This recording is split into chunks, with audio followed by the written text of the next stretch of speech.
Today, our topic is transportation. Transportation of substances in all the living organisms is very important. जितने भी सजीव हैं सबके body में एक पार्ट से दूसरे पार्ट तक पदार्थों का ट्रांसपोर्टेशन होता है और ये जरूरी है। तो अभी हम लोग को डिस्कस करना है transportation in human beings. Human beings में ट्रांसपोर्टेशन कैसे होता है, इसके लिए क्या क्या चीज़ों की ज़रूरत होती है। तो transportation in human beings includes the most important component of our body, that is the blood, then the pumping organ of our body, that is the heart, third one is blood vessels, and fourth one is limb. In this topic we may discuss about these points. Blood is a fluid connective tissue and it is made up of two components. One is the liquid part of the blood, that is called blood plasma. Blood का अधिकतर भाग लगभग 90 से 92%, 90 to 92% of our blood is blood plasma. And in this blood plasma, different kinds of blood cells are present, and these are RBC, WBC, and blood platelets. RBC is red in color due to the presence of hemoglobin, and RBC has tendency to transport oxygen in larger amount. Due to the presence of hemoglobin, we know that hemoglobin is a protein which has affinity with the oxygen. Therefore, RBC help in the transportation of oxygen from lungs to different parts of our body and different cells and tissues of our body. WBC, white blood cells, these are responsible for protecting us from various kinds of infections. And platelets are very useful for the blood coagulation. जब कभी हमारे body में accident होती है, कोई चोट लग जाती है, कट लग जाती है, वहाँ से ब्लीडिंग होती है, थोड़े समय के बाद देखते हैं वो ब्लड क्लॉट हो गई. It is due to the presence of platelets cells in our blood. The second part is heart. Heart is a pumping organ, and this organ is a muscular structure, and the size of our heart is just like our fist. इसका आकार आपकी बंद मुट्ठी के आकार का होता है. And we know that the human heart is having 4 chambers. Human heart में 4 चैम्बर होते हैं. 1, 2, 3, 4.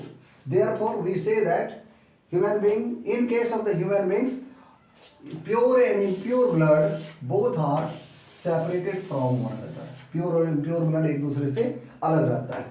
ये जो चैम्बर नंबर 1 है और चैम्बर नंबर 2 है, this is right atrium. This chamber number 2 is right ventricle. This chamber is left atrium, and this chamber is left ventricle.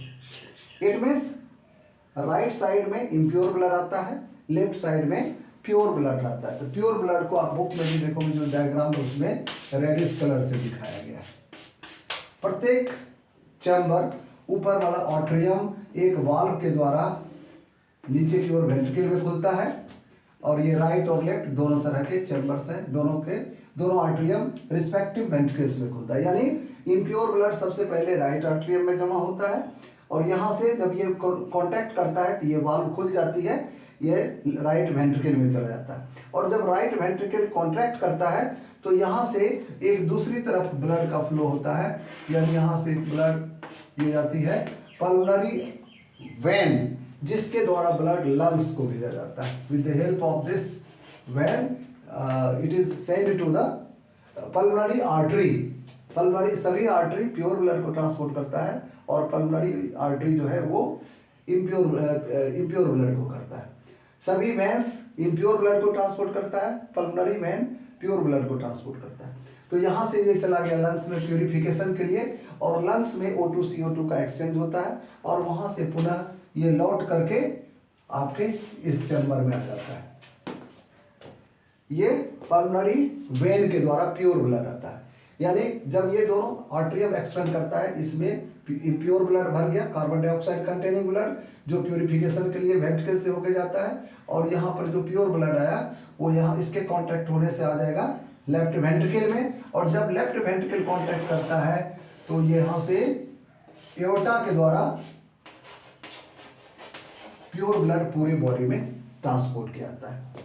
यानी human being के केस में कहा जाता है double circulation. In one complete circulation of the blood in the human body, it has to pass through the heart twice, therefore it is called as double circulation.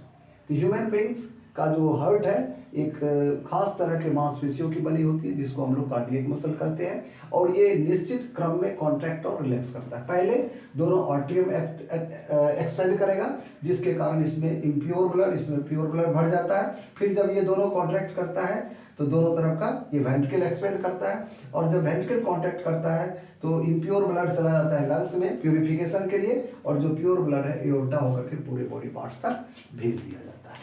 This is all about the structure and function of our heart. उसके बाद तीसरा चीज हम लोग को पढ़ना था blood vessels.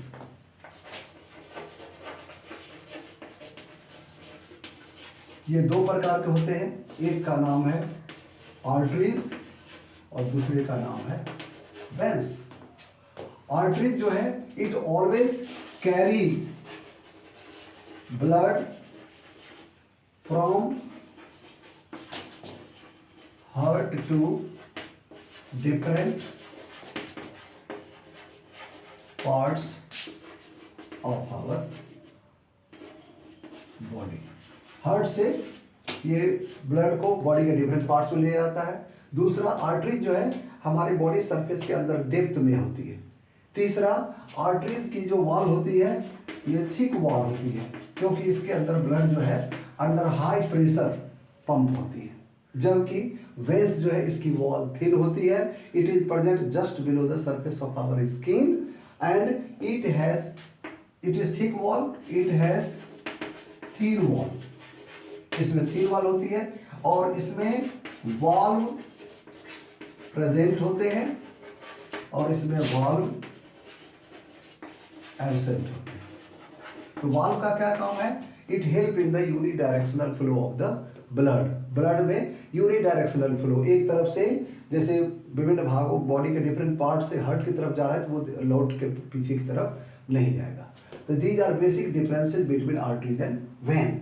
आपकी हमारी जो आर्टरीज और वेन्स है ये इसका जो मिलन पॉइंट होता है, the junction at which these arteries and veins meet together, it forms a network like structure. जैसे मान लो ये आर्टरी है ए और इधर है वेन बी, इन दोनों के बीच में ये नेटवर्क लाइक स्ट्रक्चर है। बहुत पतली पतली नलियां हैं जिस होकर के ब्लड एक्सचेंज होता है। इधर से ऑक्सीजन कंटेनिंग ब्लड आ रहा है, इधर से CO2 कंटेनिंग ब्लड आता है, यानी दोनों का एक्सचेंज होता है सेल के अंदर भी, जैसे एल्वेओलाई होती है।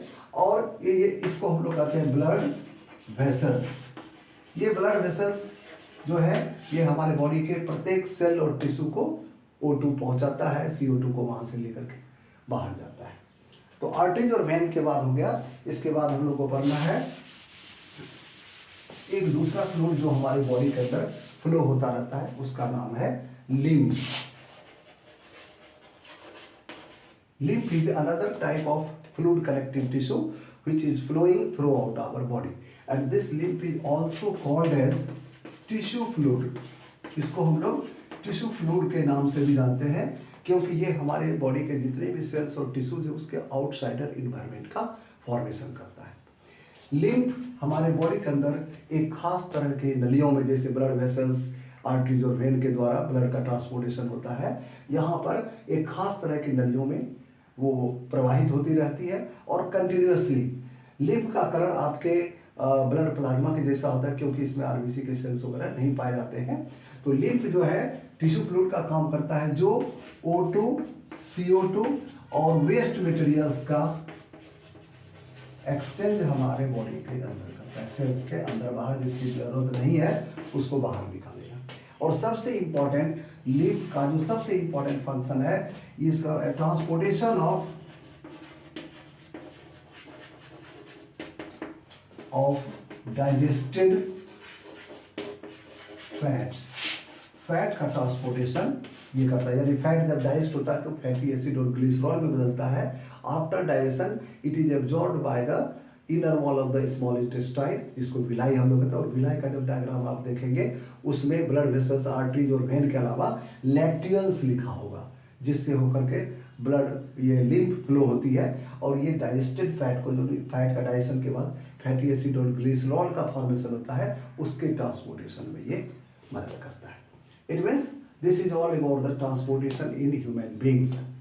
तो हम लोग इसके बारे में जो कुछ भी अभी यहाँ पर पढ़ा है, बहुत शॉर्ट में, कम समय में इसको बना करके आपके लिए प्रस्तुत किया गया है।